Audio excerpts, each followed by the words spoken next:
I want to start this a little differently because buried inside all the headlines and sound bites is something much quieter and, honestly, much darker.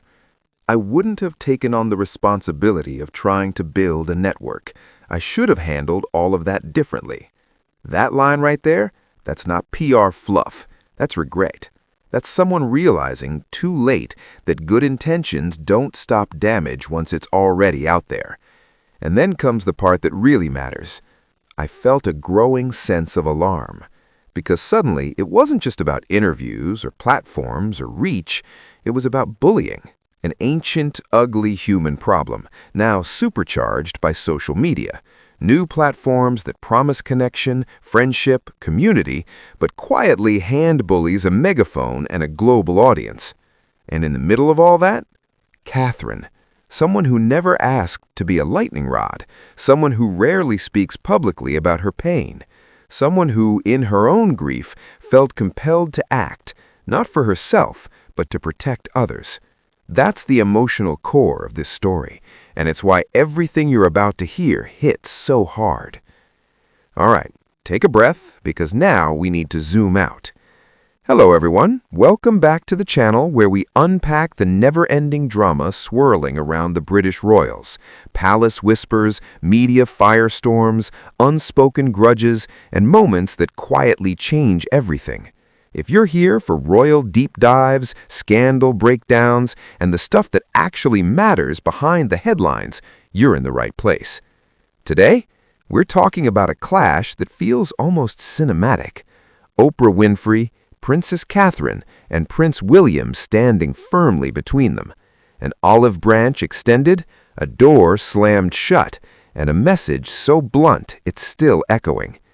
Before we dive in, quick moment. Hit like if you're already sensing where this is going, subscribe if you don't want to miss the next royal curveball, and settle in, because this story doesn't move fast, it unfolds.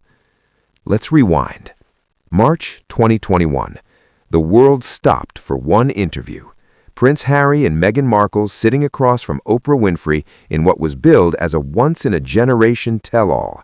No palace filters, no royal handlers, just raw emotion, shocking claims, and an audience of millions hanging on every word. At the time, Harry and Meghan had already stepped back from royal duties. The narrative was set: escape, survival, truth-telling. And what unfolded was powerful television. Meghan spoke about isolation, about feeling trapped, about mental health struggles so severe they terrified her. Harry spoke about family rifts, financial cutoffs, and feeling imprisoned by an institution that valued optics over people. It was emotional, it was gripping, and for many viewers it felt like bravery. But here's the thing, when the cameras turned off, the story didn't end. It exploded. Claims about racism within the family, stories of emotional cruelty, narratives that, intentionally or not, painted specific people as villains. And one of those people, Catherine.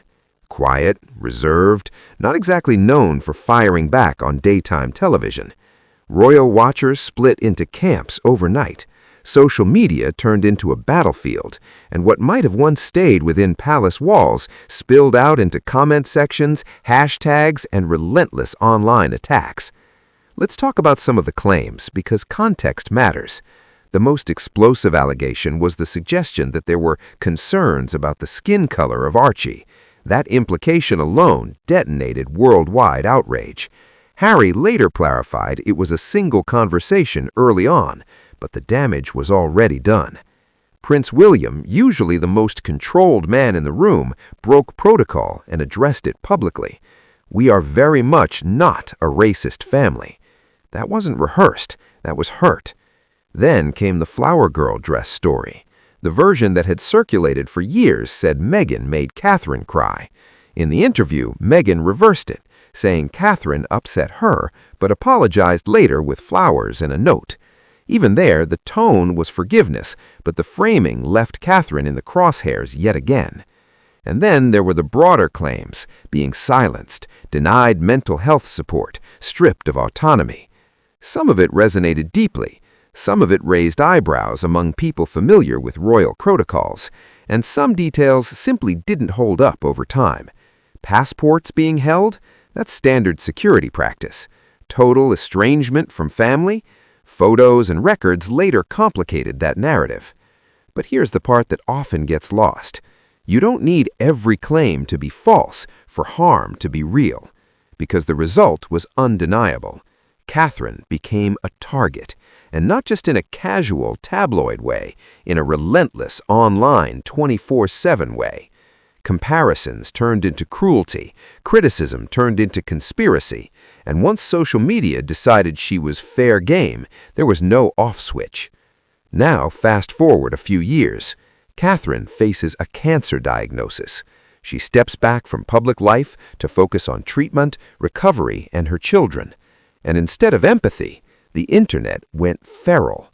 Baseless rumors, wild theories, vicious speculation about her marriage, her health, her whereabouts. The bullying didn't pause, it escalated. This is where Prince William's role becomes impossible to ignore, because behind closed doors, sources say he was livid back in 2021, not performatively angry, genuinely shattered. Reports say he lost his appetite in the lead-up to the interview airing, couldn't sleep, felt betrayed not just as a royal but as a brother. And after watching his wife absorb years of abuse, much of it fueled by narratives born from that interview, something shifted. Now let's talk about Oprah, because lately the tone has changed.